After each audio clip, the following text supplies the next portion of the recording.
Welcome to the De-Stress for Success podcast. Did you know that we inherit our stress response from our parents or carers or generations before? That we can pass on our way of reacting to stress to our children. But we can also train our brain to respond to stress differently. It's all about brain health. I'm Isabella Ferguson, and I'm here to deliver to you the most up-to-date evidence-based methodologies on how to find some calm. On De-Stress for Success, I'll ask the experts what we can do to find inner peace. In my early 40s, I bowed out of a 20-year legal career. Decades of running on high anxiety and drinking alcohol to cope had taken its toll on my nervous system, and I was burnt out. So I started exploring the science of stress. This is what gets my pulse racing, but in a good way. Now, as a 48-year-old corporate speaker, counsellor, coach, and alcohol-free woman, I'll interview the experts, ask the questions you wish you had the time to ask, and I'll deliver some practical tips to you. I'm glad you tuned in. Now let's de-stress.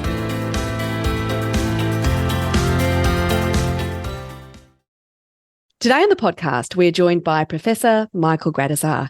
He is the Director and Clinical Psychologist at Wink Sleep in Australia. He's a professor, sleep researcher, and sleep psychologist, and he's here to talk to us all about the connection between stress and sleep. Welcome, Michael. Thank you for having me. Lovely to see you. So, Michael, I might just ask you the question I ask all guests that come on. How do you know when you're feeling stressed? What are the signs? And what's your go-to way of dealing with it? Yeah, that's an excellent question. Because the first year out of high school, I ended up getting incredibly stressed, and I didn't know what was going on. In fact, I was going to lectures. I started out studying architecture, and obviously that didn't eventuate. But I would go to these lectures and start to feel nauseous, and I was like, "What's going on?" And to cut a long story short, after all of the medical tests, it was concluded that I was suffering from panic attacks.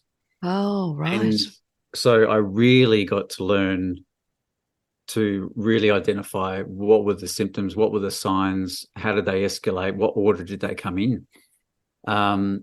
And it's been a fascinating ride, because I really looked at it so much that I guess up to this point now, many, many decades later, I feel like I've built up an incredible resilience to stress. Like I don't feel stress as much. Yes.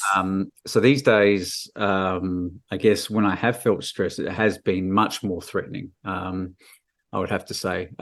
So certainly I would feel it in terms of, like, again, for me, the symptoms of nausea is probably something that's pretty extreme. But before that, it would be that racing heart. It would be the sort of tight throat. It would be the sort of sweaty palms, those sort of classic symptoms that you would see in a panic attack. So I can recognize those signs very early.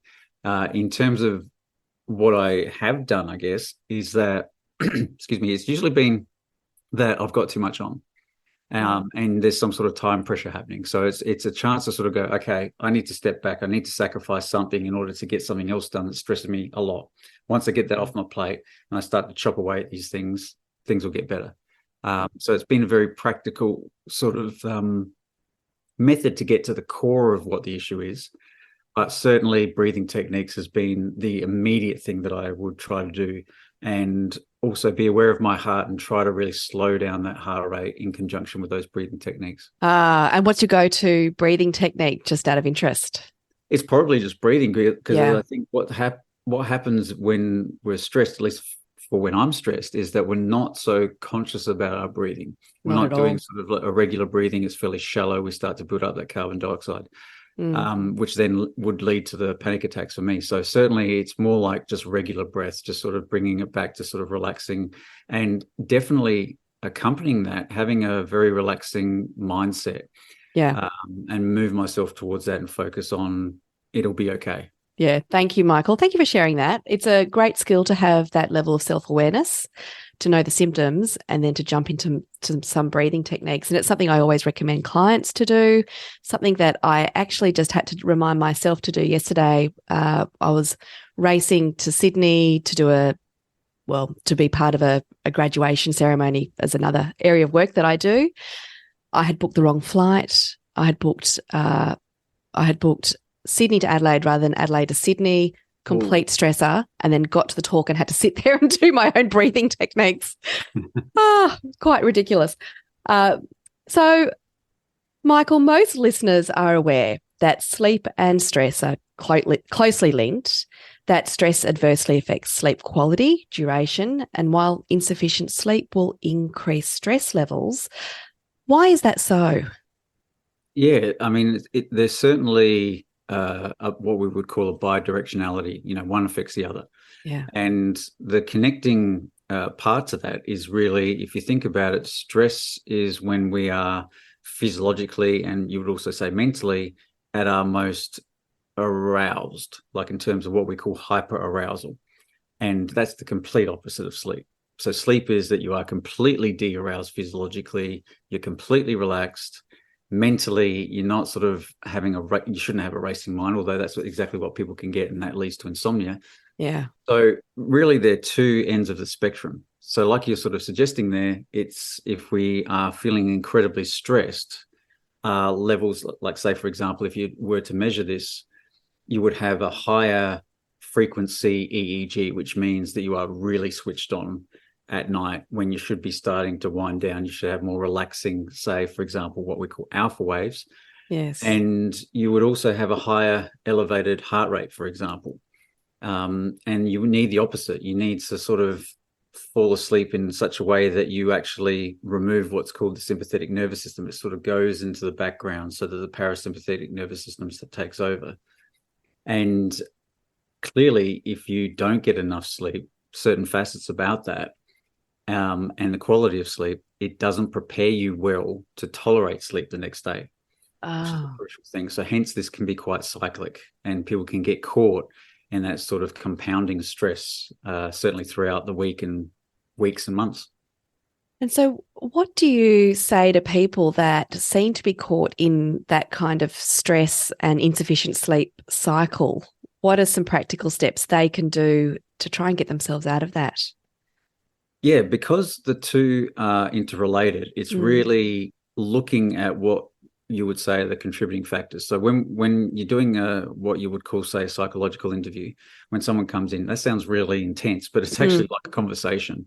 So I would basically say to people, look, sleep can be affected by a whole range of different things, like heaps of things, even like the ability to fall asleep. It could be caffeine, it could be stress, it could be your body clock is out of timing. So I've got to ask lots of questions. There's going to be a lot of answers from you. And then basically I'll be able to determine which are the ones that are the strongest things that are affecting your inability to fall asleep. And stress can be a huge one of those. So certainly some of the questions that I would be asking would be about their occupation. That seems to be a big source of financial stress. I should say of stress, but also financial stress, especially these days, can be another big one. And relationships. Those are sort of three sort of common factors that you tap into so you get an understanding. And it's really fascinating because what happens when people are settling down to fall asleep, I guess what we've learned is usually they'll be on some sort of device, which is, I've got my thoughts on that. Yep. And then at some point they've got to switch that off. They're in the dark, they shut their eyes, and that's when those worries and stresses and thoughts that were in the background that weren't dealt with come to the forefront of their mind. And that's when they're starting to have difficulty falling asleep. That's when they start to get worked up and feel more stressed.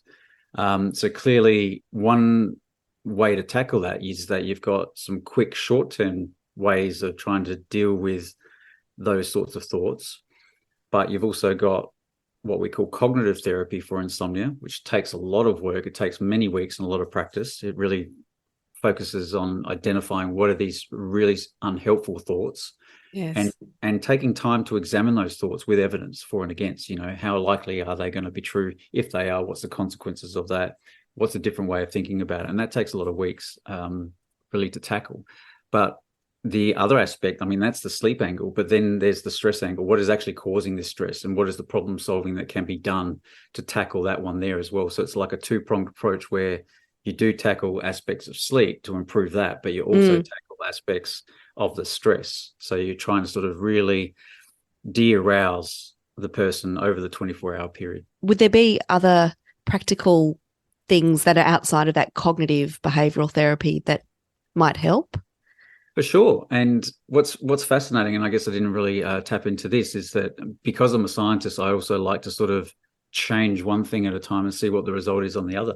And, the first time that we evaluated what we were doing in terms of our therapy for sleep, we were only focused on the sleep aspect and not tackling the direct issues with stress. And it was fascinating that you would see, when we would analyze the data from 80 to 100 people that went through our service, you would see that their scores, not only on stress, but anxiety and depression symptoms would come down. And we're not even tackling that. We're sort of tackling sleep, which does go to show at least one direction. You improve sleep, you improve those things. Yes. But some of the things is really to sort of tackle that mind racing, that those unhelpful thoughts at night, without having to go into the full-on cognitive therapy.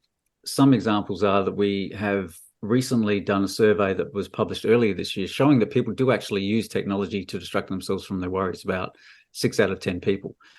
So in some ways, it's a bit of a Band-Aid effect, but it's also probably the lesser of two evils. They do that because if they don't, they're going to be lying there in the dark, having an awful time. That makes sense. Having difficulty falling asleep. Other techniques, probably one of the best that we've researched is a simple mindfulness body scan that's done when people are trying to fall asleep. We found that for those people that were having difficulty falling asleep, which is usually longer than 30 minutes or more to fall asleep. Yes. And this particular group that we analysed, their average was 50, so almost 1 hour of the time taken to fall asleep. After listening to a 15-minute mindfulness body scan for 5 nights, then their time taken to fall asleep was shaved by half. It was 25 minutes. And then that is incredible. Yeah, and that's a very simple technique. You don't have to go through all of the hard work and many weeks of doing something like cognitive therapy. Yes. So, and you're just sort of training yourself to do it every night. So I imagine by the time you get to the 5th time during the week, your body sort of gets into the habit of doing it, and then knows that it's sign off time and relax time.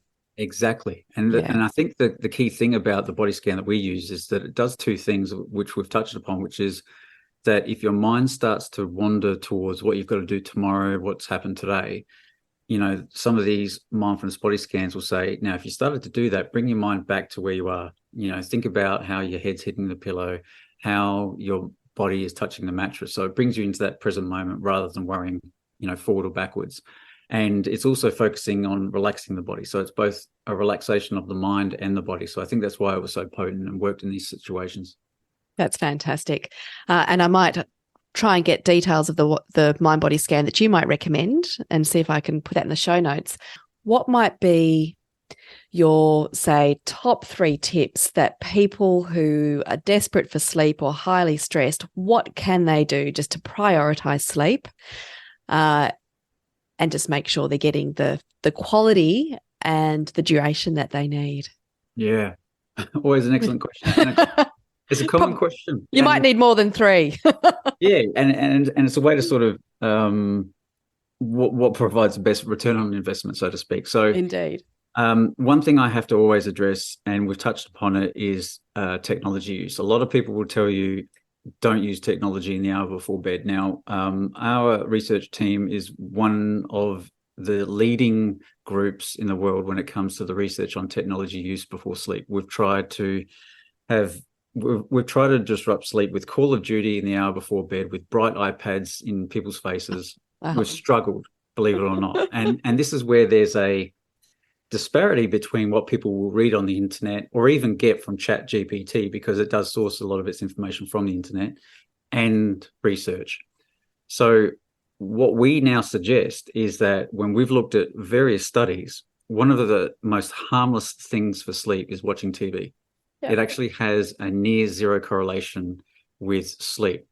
Even a recent study from a group in Switzerland showed that the cliffhangers that you get at the end of an episode, yes, they do create a little bit of arousal, elevated heart rate, but people actually fall asleep a few minutes faster compared to one that doesn't have it. So there's enough evidence to suggest to watch TV. And it doesn't necessarily mean you bring a big TV. You can just bring your laptop in. Yeah. But it certainly does from what I've seen from the research and from clinical practice, it helps to distract people from those worries. So it doesn't directly deal with them, but at least it gives them a bit of a distraction.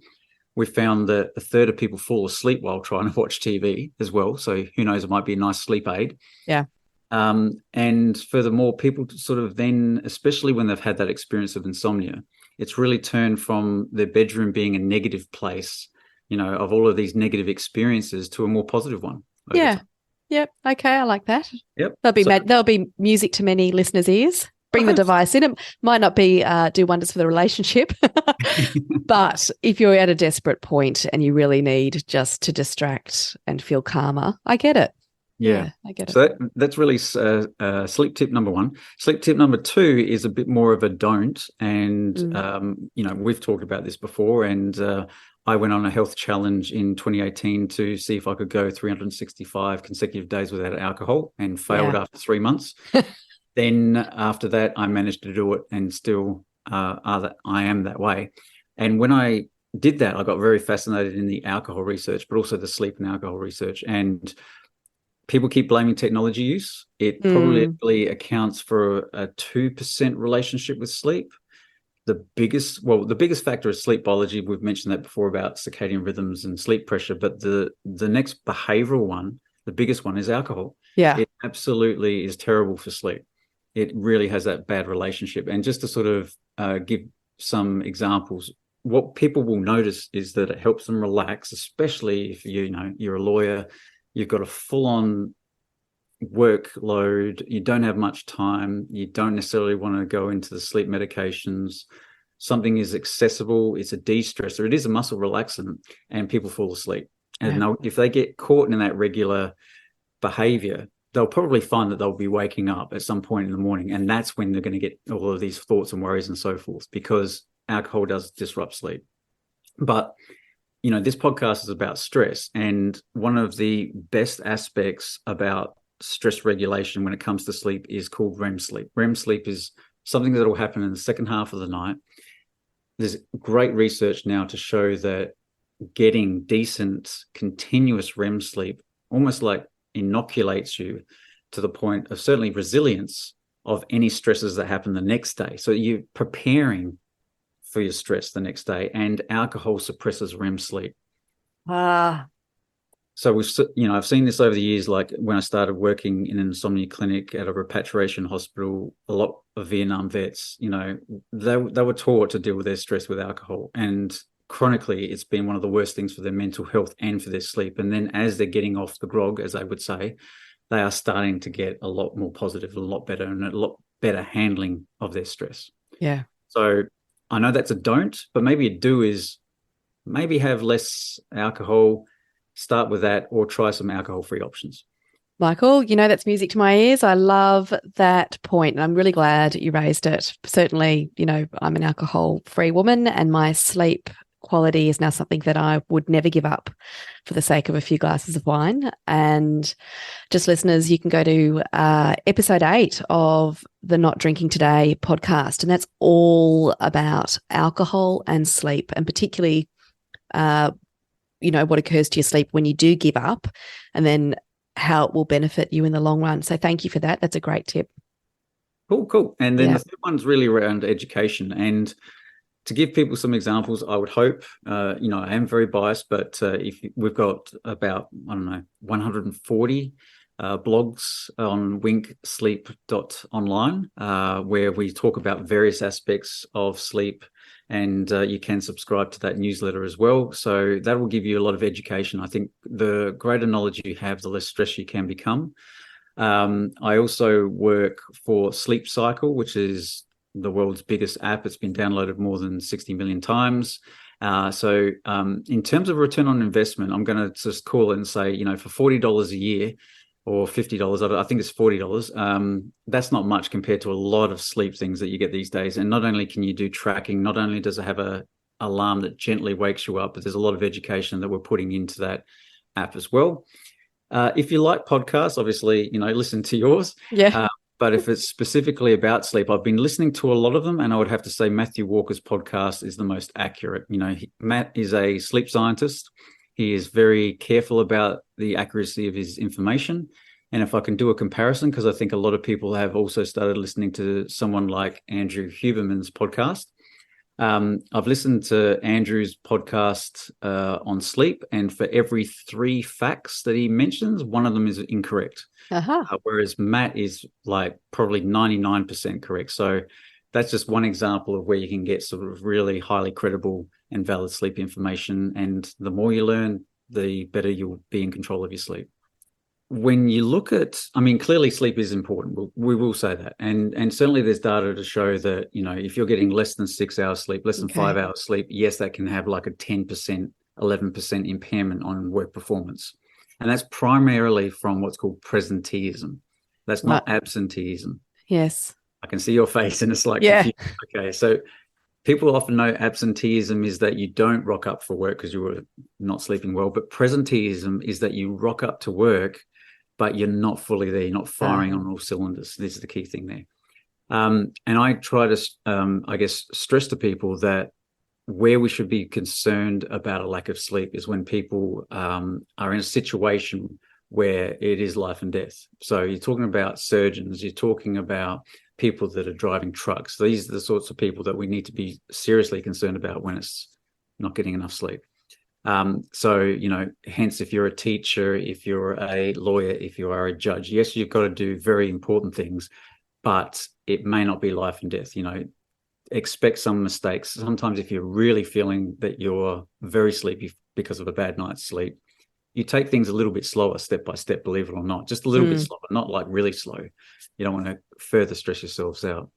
And there are coping mechanisms, like some people will say you shouldn't have caffeine, avoid caffeine. There's a bit of a fad going around. No, you can actually have caffeine if you wish. And caffeine is in multiple forms. And some of our research has shown that when you have caffeine after 6 p.m., that's when it can affect your sleep, and only in a small amount, and that's at a population level. So you'll have some people that are even more tolerant to the effects of caffeine. Yes. Some that can be hypersensitive. So it's really a case that, yes, you can have a coping mechanism there to keep you going, and knowing when to have it, certainly in the morning to get yourself going. But there is a part of our circadian rhythm shortly after lunch called post-lunch dip, where you can also start to feel that sleepiness coming in, and try to predict that. Try to have some coffee before then if you need, or if you like coffee. But that's something to experiment with. And then what are some of the intrusive thoughts that might be signs that you could do with some cognitive behavioural therapy to kind of diminish those ruminations and those thoughts that might be keeping you awake? Because I know that this is a huge problem for many of us. Yeah, and I think like in response to your, or similar to your first question about the evolution of symptoms, I guess what I've seen in terms of evolution and when people really need to sort of go, oh, hang on, it's time to do something, is that it's highly common as a theme, a thinking theme, to have what's called rehearsal and planning. So basically planning is, what do I got to do tomorrow or in the next few days? And rehearsal is, what have I done today, and going over that sort of group, which is also classified as worry, which is future worry and the what ifs. Yes, the what ifs.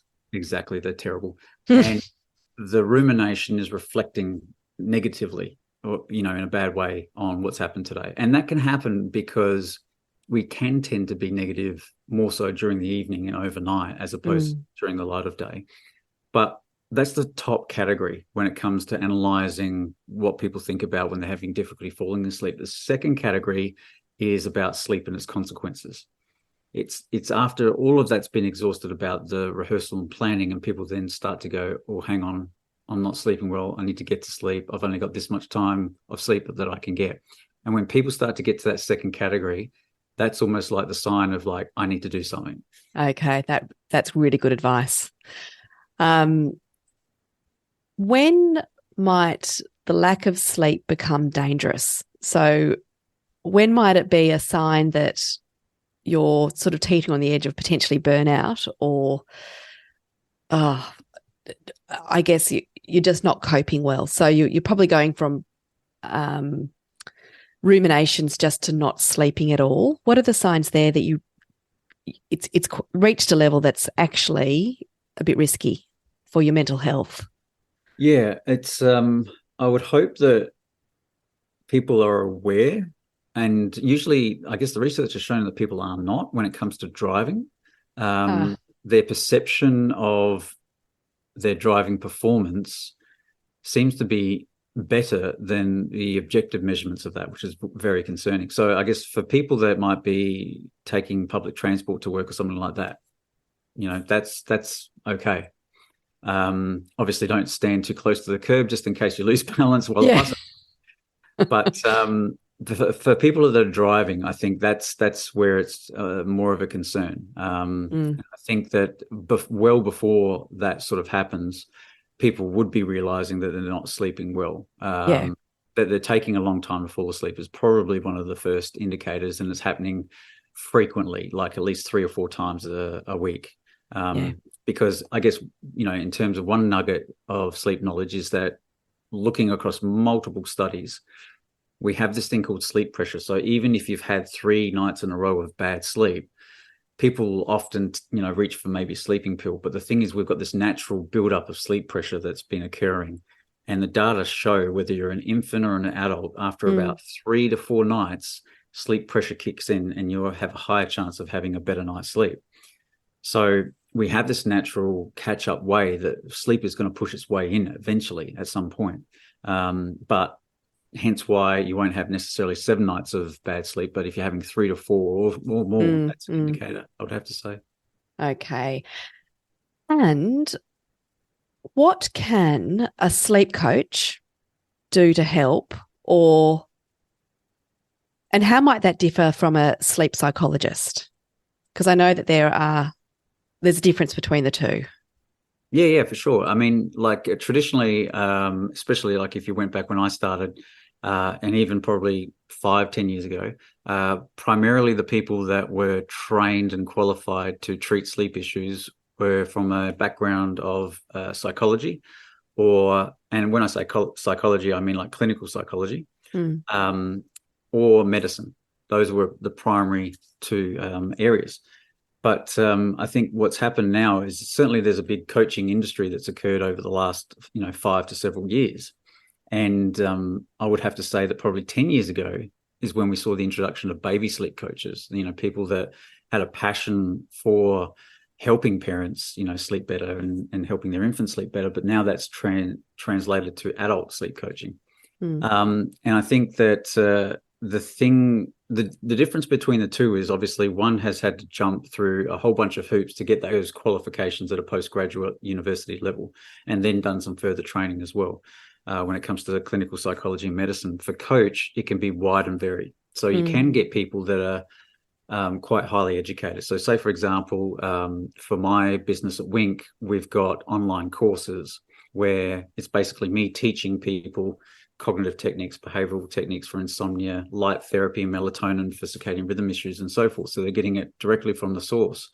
Furthermore, they're part of a membership where they get ongoing training and supervision. We talk about cases, so they're improving along those lines. But there's been a lot of coaches that don't necessarily even have a health background, for example, or they're not necessarily trained in how to interpret research. They think that maybe looking at one study means that that's the truth, as opposed to looking broadly at a number of different studies. So I would hope that we get to a level where not only can sleep coaching be regulated, yes, but also integrated with us that have done this health profession. Because if you look at models over in the UK where they recognise a lot of people need help, say, for example, broadly in mental health issues, they developed a model where clinical psychologists were supervising and training people that were learning these new techniques from different backgrounds, whether it was sort of counselling or other sorts of groups that didn't necessarily have CBT. And I think if we had a model like that where sleep coaches could perform, because I mean, sleep coaches are a dime a dozen. There's a lot of them now. They're probably producing at a rate greater than health professionals. And that's a great way to target sleep, because sleep's massive in terms of its problems across the community. But they need to touch base with experts, and they need that supervision with experts. That's the best model to actually provide the best service for the community. Yeah, that makes sense. Michael, there's probably a lot of spots there for listeners to go to. So I'll put in information about that podcast and Sleep Cycle. Where's the best spot quickly just to find you and to look at the courses and the resources that you've got online? Yep, just Google Wink Sleep, whether it's one word or two words, and hopefully our website should come up. And we have the tab for the blogs there that you can have a look at, and just at your perusal search tab there as well. You can sign up to the newsletter if you like as well. And in terms of like, if you feel like a career change and you want to sort of get into this sort of area, have a look at our membership, because that will have a huge amount of learning in there. It's only, I think, $14 US a month. And we have an online group as well where we have a lot of discussions, but that also gives you a 50% discount for the online courses that we've got there. And we provide certification in that. Fantastic. It has been an absolute pleasure to chat with you today. Thank you. I think this is such a fascinating topic, and they're really great tips that you've shared. Thank you, Michael. Thank you very much.